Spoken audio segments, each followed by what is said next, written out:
It was an ordinary Tuesday in the life of Marcus. He woke up 15 minutes after the alarm went off, like he always did. "Just a little longer," he mumbled, turning his face into the pillow. When he finally got up, he was already running late. He left the house without breakfast, stopped at the corner bakery, and spent $17 on a quick snack and a cold soda. After all, he deserved it after such a hectic morning. At work, he opened his phone during his shift to rest his mind, and before he knew it, 40 minutes had passed scrolling through short videos. At lunch, he ran into a co-worker, and the two of them spent almost an hour complaining about the boss, the salary, the economy, the government. Marcus walked away from that conversation exhausted, as if he had carried a bag of cement on his back without understanding why. That night, he came home too tired to study the course he had bought 3 months earlier, too tired to read the book on his nightstand, too tired to review the month's bills. He turned on the TV, ordered food through an app, another $62, and fell asleep on the couch before 10. Marcus was not a bad man. He didn't steal, didn't lie, didn't do anything that society called wrong, and yet 10 years later, he was in the exact same place where he had started. Same salary adjusted for inflation, same credit card debt, same complaints at the same bar table.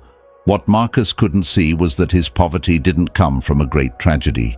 It came slowly, in tiny decisions made on autopilot, day after day. It came because he used the brain God gave him only to react, never to build. And maybe, without you realizing it, some of these invisible cycles are happening in your life as well. Today we are going to open the hood of this machine and look piece by piece, in the light of the Word, at what separates those who prosper from those who only survive. You need to understand one thing before anything else. Your brain was not designed to make you happy. It was designed to keep you alive. And those two things are profoundly different. Every time you choose the couch over the walk, the sweet over the balanced plate, the show over the book, the credit card over patience, you are not being weak. You are obeying an ancient system inside you that seeks immediate reward and runs from pain at any cost. The problem is that adult life, prosperous life, the life that bears fruit, is built precisely in the territory that this system tells you to avoid. Proverbs 21 verse 17 says that he who loves pleasure will become poor, and whoever loves wine and oil will never be rich. Notice the choice of words. It is not whoever uses, it is whoever loves. It is not whoever has pleasure, it is whoever places pleasure on the throne of decision. Have you ever stopped to add up how much your comfort costs in a single month? I'm not just talking about money, I'm talking about the hours you hand over to the algorithm, the lost late nights, the abandoned projects because you weren't in the mood, the broken commitments because you needed to rest. When pleasure becomes the priority, it charges an invisible toll on everything you touch. And here is the hardest part. Excessive comfort does not deliver what it promises. It promises rest and delivers restlessness. It promises relief and delivers guilt. It promises freedom and delivers the tightness of the 30th of the month. Uncontrolled pleasure is the only creditor that charges interest without you ever signing a contract. God did not call you to live a bitter life, without joy, without celebration. But He called you to govern your desires, not to be governed by them. Every time you say no to a small impulse, you strengthen the muscle that will allow you to say yes to a great calling. There is a connection that few teach, but that the Bible addressed clearly thousands of years before neuroscience confirmed it. When a person loses dominion over their own body, they inevitably lose clarity over their own life. Proverbs 23 brings a direct warning against gluttony, against eating and drinking in excess, and ends by saying that the lazy and the glutton will come to poverty. At first glance, it seems strange to place these two things side by side. But anyone who observes human behavior carefully quickly understands what the text is saying. The body that receives fuel in excess, or bad fuel, spends most of its energy just processing what it received. The mind becomes foggy. Energy plummets. The person wakes up tired, eats lunch and gets even more tired, comes home dragging their feet. In this state, they are incapable of making intelligent financial decisions. They buy on impulse, avoid hard conversations, postpone strategic tasks, choose the path of least resistance in everything.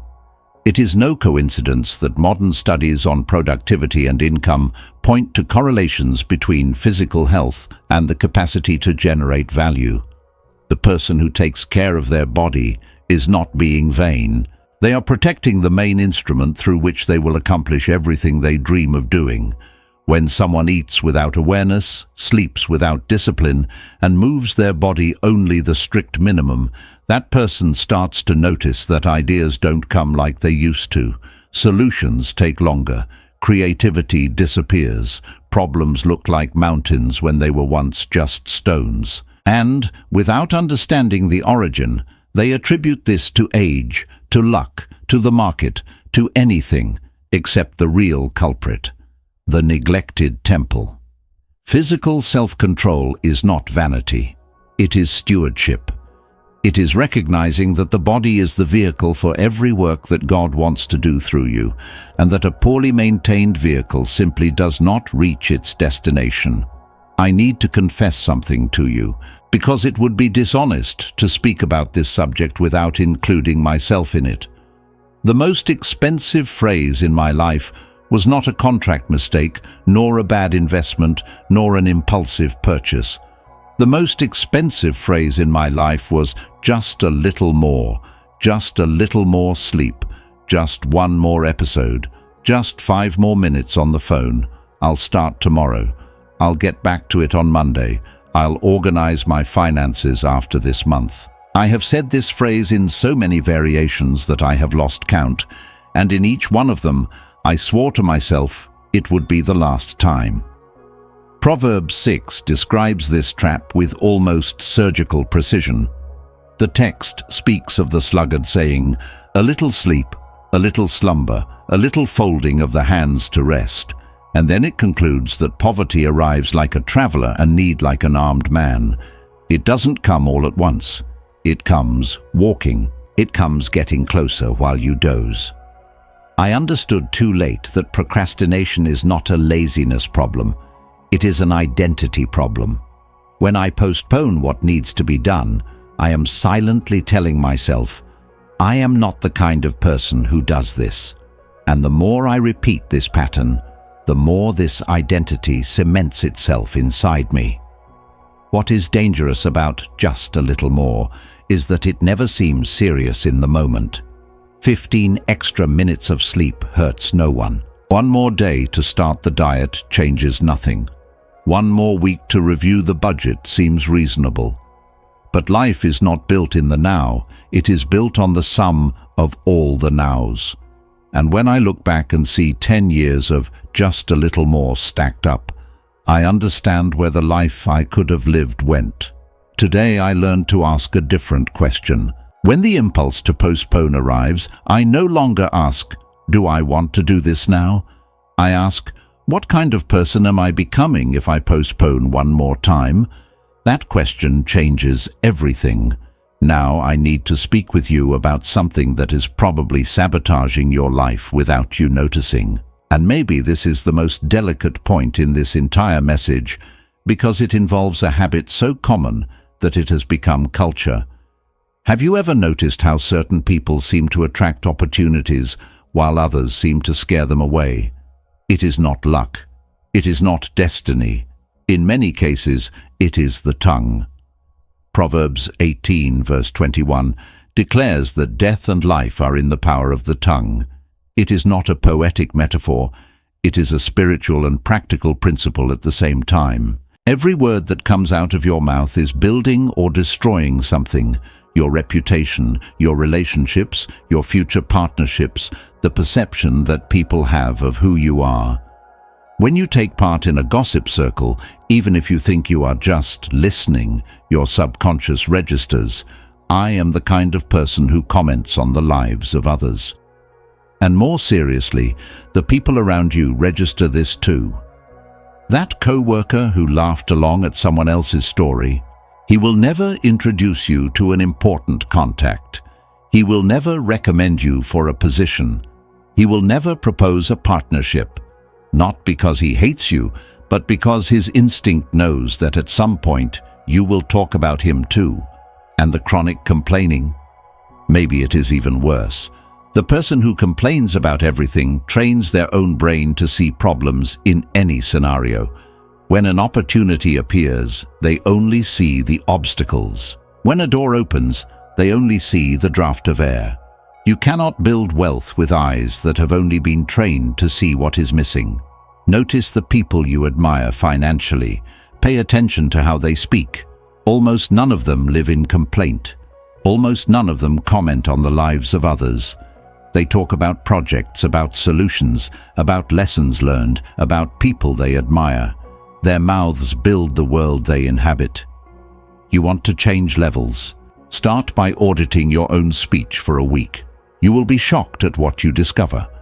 There is a gear in the kingdom that operates in a silent, patient, almost invisible way to hurried eyes. And it is precisely because it is silent that so many despise it, chasing after loud promises that swear to multiply everything overnight. Proverbs 13 verse 11 establishes one of the most underestimated laws of Scripture. Wealth gathered in haste will dwindle, but whoever gathers little by little will increase it. The text is not just an economic observation. It is a description of the spiritual physics of how true prosperity is formed. Anyone who studies stories of lost fortunes notices a pattern that has been repeating for centuries. Lottery winners who return to misery in a few years. Heirs who burn through in a decade what 3 generations built. Entrepreneurs who grew too fast and broke even faster. Money that arrives before character destroys character. Wealth that arrives before emotional structure consumes that emotional structure. The little by little process is not just building a bank balance, it is building the person who will be capable of maintaining and multiplying that balance. Each cent saved with discipline trains the mind. Each small decision well made strengthens discernment. Each conscious sacrifice expands the capacity to govern greater resources. Whoever accepts this law stops looking for shortcuts, stops falling for schemes, stops envying the sudden wealth of others, because they understand that many of these fortunes are simply in the phase where they have not yet been charged by life, but they will be. The person who understands little by little plants trees, whose shade they may never fully see. They raise a child without rushing. They learn a skill without anxiety over the outcome. They save an amount that seems ridiculous in the short term, but becomes a fortress in the long term. They build reputation brick by brick, knowing that a destroyed reputation takes decades to recover. The world shouts, "Fast, fast, fast," but wisdom whispers, "Steady, steady, steady." And at the end of the road, the one who whispered reaps what the one who shouted lost. Arriving at the end of this journey, I want to be direct with you, because information without action is just entertainment disguised as growth. If something here touched you, I don't want you to close this video feeling only inspired. Inspiration evaporates in 24 hours. I want you to leave with a concrete step, small enough for you to execute today, and specific enough to start breaking one of the cycles we described. This step has 2 parts, and I ask you to do both. The first part is a prayer, not a generic prayer. James 1 verse 5 says that if any of us lacks wisdom, let him ask of God, who gives generously to all and reproaches no one, and it will be given to him. I invite you to stop now, before anything else, and ask God for wisdom specifically about which of these cycles is most active in your life at this moment. Do not try to guess on your own. Ask. He answers those who ask with seriousness. The second part is an action. Choose a single area from the 5 chapters you just heard, just one, and identify the smallest possible change you can make in the next 24 hours. Not the biggest, the smallest. If it was comfort, maybe it is uninstalling an app. If it was the body, maybe it is replacing one meal. If it was procrastination, maybe it is executing right now a 5-minute task you have been postponing for weeks. If it was the tongue, maybe it is leaving a group chat that only pulls you down. If it was little by little, maybe it is transferring $20 into a savings reserve today. I learned, after many stumbles, that God does not bless intentions. God blesses movement. The strategic brain He gave you was not for you to plan changes that never happen. It was for you to execute small, wise decisions repeatedly until your life no longer resembles the invisible cycle that was holding you captive. Today can be the day this cycle breaks. Not tomorrow. Not on Monday. Today. And if you take this step, even a small one, I truly believe you will look back a year from now and recognize this moment as the point where everything began to change. May God give you wisdom, give you courage, and give you constancy. Because the brain He has already given you, now it is up to you to use it.